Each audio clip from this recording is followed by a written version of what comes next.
Welcome back to the Tul World Podcast. I'm your host, David Ju, and I'm here with Master Ju. How's it going there, Mr. Ju? It's good. We're laughing because I think one of our podcasts we talked about Mr. Master, what we call each other. Yeah, respect. All right, so this week we're going to be talking a little bit about, do I got to practice both sides of a technique? Sometimes in patterns, like let's say the reverse knife hand, inward reverse knife hand, you only ever really do it with like the right hand. You don't do the You left like hand. never do the left hand, right? And when you do the drills, like straight fingertip thrust, you always do the right hand, right? Yeah. But you never do the left side. Yeah, right? not too much. Yeah, It just seems like it always kind of works out that way. So But that's patterns. that's patterns, but But you could do it in a drill. you could. But it's- How often does that happen? It doesn't happen too often. Mhm. There's so many techniques. Here's my thoughts, is that under certain circumstances, specifically if your life is at stake, do you want to chance something? Mhm. So I'm always thinking, I want to keep it simple and I want to be able to do it the best I can possibly do it. But the only way you can be really good at something is to do it over and over and over and over. And you have to do it a lot. Mhm. So it becomes second nature. So when I punch, I punch. I don't think about punching, Mhm. right? Yeah. And so when I have to look at it from that point of view, I have to be able to do this side and that side, but I've got to train both sides equally as much, and you should as much as possible. But again, if my life depended on it, I want to rely on something that can really work for me. That's something that I've done a lot. And so when I think about those kind of ideas, I want to keep it simple and that it's something that I do almost all the time. Mhm. Like the way I move, the way I manipulate something, and it's always going to be something built on something. Mhm. So it doesn't change. Like to give you an example, if someone was to grab my arm, there we do these joint releases or joint locks or whatever. Mhm. It's not much different if they grab me from my jacket. The fundamental ideas are still the same. If they grab my hair, the fundamental ideas are fundamentally the same. So always falling back to the fundamentals of a concept Mhm. and really work on that. That's what I think. Mhm. And because if I was to do like straight fingertip thrust with my left arm, I haven't done it enough where I can do it with my right arm much more proficient than my left. I Yeah. could, but I have to do a lot of it.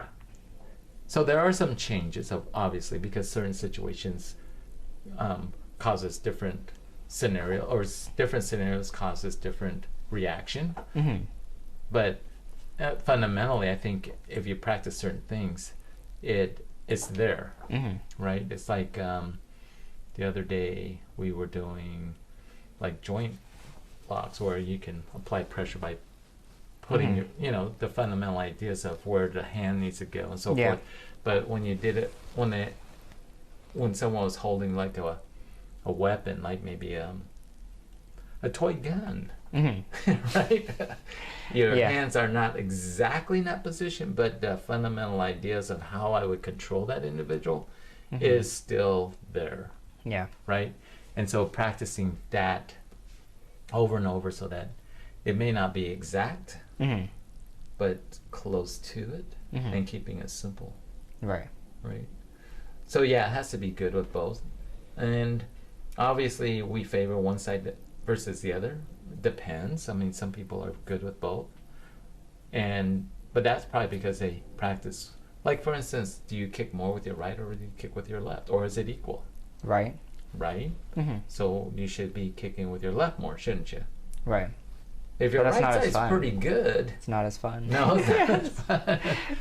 But if your right side is pretty good, not to say don't train it, but you can start working on the other side because some things can happen. Mhm. So like an example is, all right, let's get extreme. Mhm. If you shoot like a firearm, Mhm. and you can shoot with your right hand really well, can you do it with your left hand?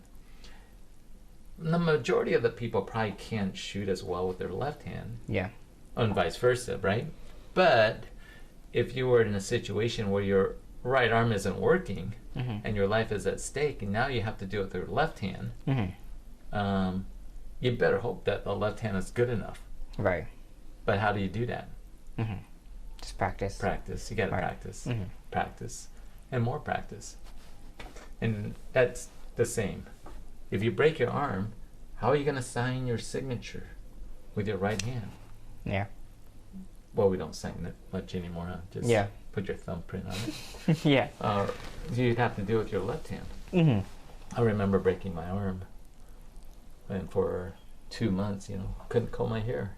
Had to do it the other way, Yeah. and that wasn't easy. Yeah. But Right. what I'm kind of saying is that there are situations where you need to be extremely well on one particular side, and don't make it too complicated. It's kind of like sometimes. Well, we're talking mostly about like self-defense, right? Mm-hmm. Self-defense situation. You can do this, this, and this. Oh, by the way, you can do this, this, and this. Oh no, we can also do this, this, and this. Mm-hmm. No, there's also this, this, and this. Yeah. Right? And so you have so many of them.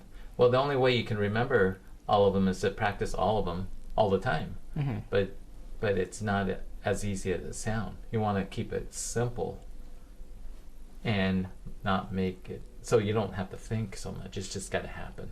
That's true. All right. Well, let us know your thoughts on both hands. Discipline, praise. All right. Discipline and praise.